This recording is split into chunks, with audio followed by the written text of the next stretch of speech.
Vision hypnotique, c'est le nom de cette œuvre imaginée par ces stagiaires du GIEP, un ouvrage fait entièrement de palettes.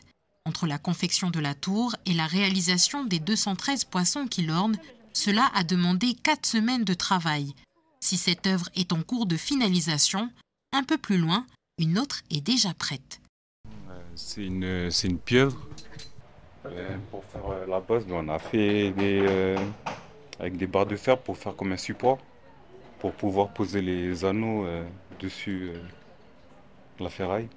Il a fallu faire de la soudure. Soudure, de la découpe, du ponçage.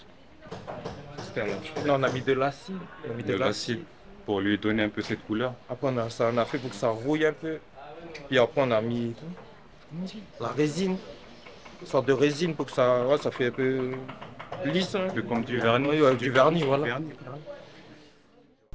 Ça apporte beaucoup d'expérience. Ça fait bizarre, hein. C'est pas tout le temps qu'on peut travailler quelque chose qui va être présenté. Il y a un petit sentiment de fierté aussi. Un peu.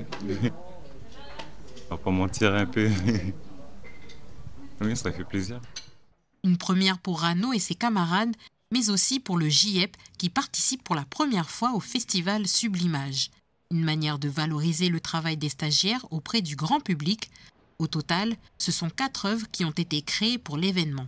En 1 mois et demi, il a fallu produire des œuvres. Il y a des formateurs qui ont encadré pour leur apprendre la technique et pour qu'ils fassent. Donc ils leur ont fait faire pour que les gestes deviennent les leurs et qu'ils montent en compétences techniques. Ils sont une douzaine, en gros, à avoir travaillé sur ces œuvres-là de façon quotidienne, puisqu'ils ont tout fait de A à Z. C'est-à-dire que ça a été fait avec des matériaux de récupération.